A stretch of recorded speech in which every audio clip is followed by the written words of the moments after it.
What most gardeners don't realize is that long before irrigation systems, sprinklers, or drip lines, people used a method so simple and effective that it could water plants for months with almost no maintenance. It's called the Ollas method, and, well, it has been practiced for thousands of years in arid regions from the American Southwest to South America.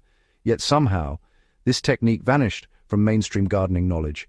Even today, most gardeners rely on hoses, timers, or plastic drip systems, ignoring a centuries-old method that works better, uses less water, and keeps soil at the perfect moisture level for healthy plant growth.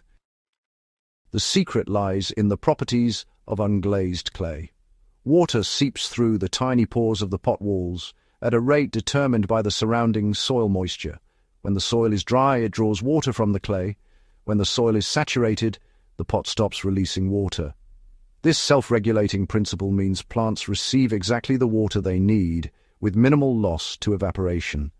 In controlled trials, a single buried pot filled with water has been able to nourish a small raised bed for up to 6 months, even through drought conditions. Before we dive into the method, subscribe to my free email list for step-by-step gardening projects, practical composting hacks, and old-world soil techniques you can implement at home. The link is in the description.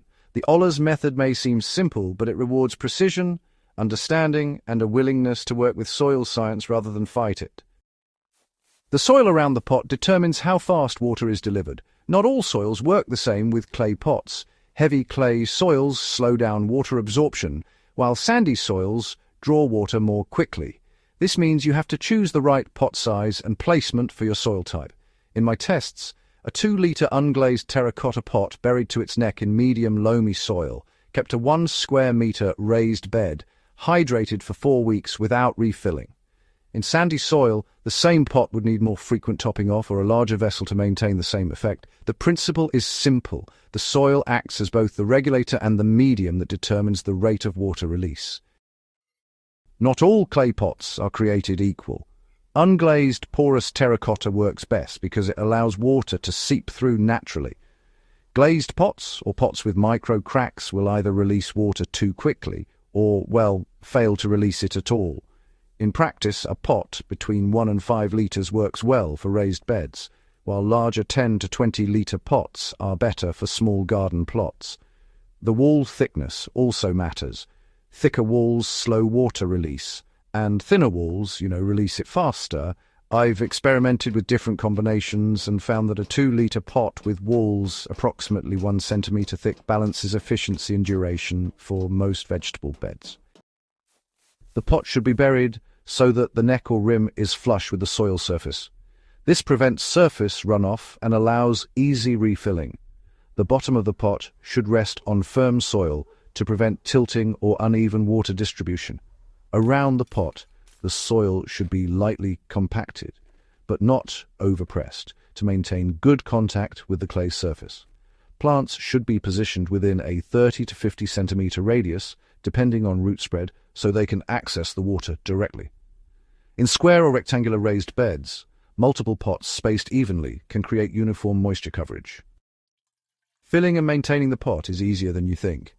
One of the biggest misconceptions about clay pot irrigation is that it requires constant attention.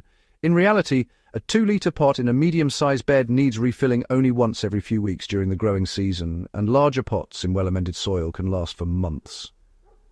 To refill, simply top off with clean water. Adding compost tea or diluted fertilizer is optional, but can deliver nutrients directly to roots. I've tested adding a mild liquid feed to the pot, and it's significantly improved growth in tomatoes and peppers, especially during dry spells. So, why does this method outperform traditional watering when it comes to plant health? Well, when you water from the surface, roots usually stay quite shallow, the soil tends to crust over, and honestly you lose a fair bit of water to evaporation. Now, with clay pot irrigation, the water is delivered right where the roots naturally want to reach, which encourages them to grow deeper. This means your plants end up with stronger, more drought-resistant root systems. Plus, the soil structure actually improves over time since it stays consistently moist, but importantly, it doesn't get waterlogged. In raised beds, all of this adds up to, higher yields, healthier foliage, and plants that are less likely to get diseases. And unlike drip systems, which can be a bit of a headache if they clog up, the Ollas method is, pretty much maintenance-free once you've got it set up properly.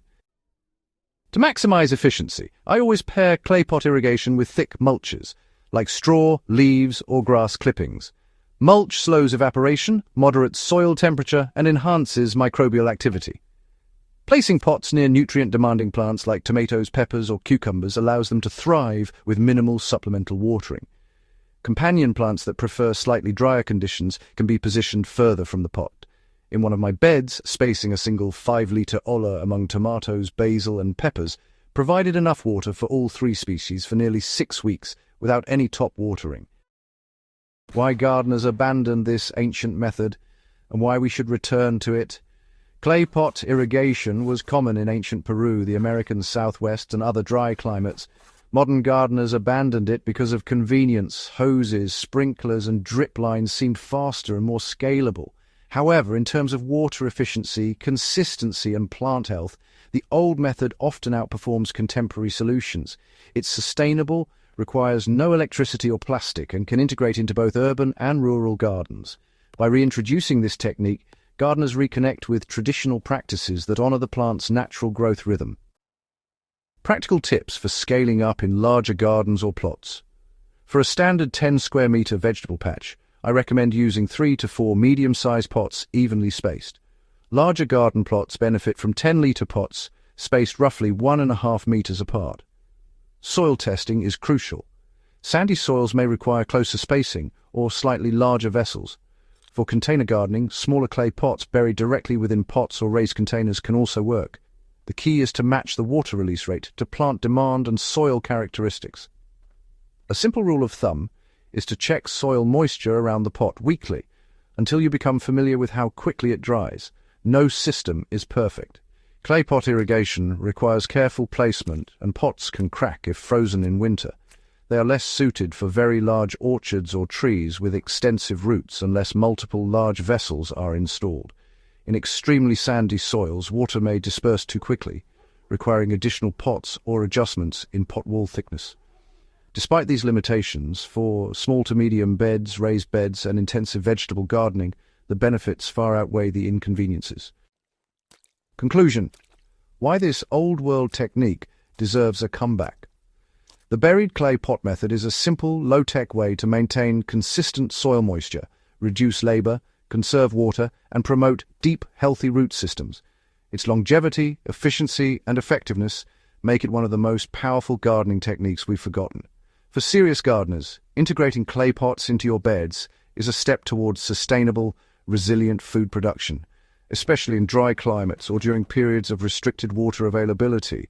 If you want to grow stronger plants, save water, and return to proven traditional methods, subscribe to Garden Guru and share this video. Don't forget to sign up for my email list for more practical gardening, woodworking, and soil techniques. The link is in the description.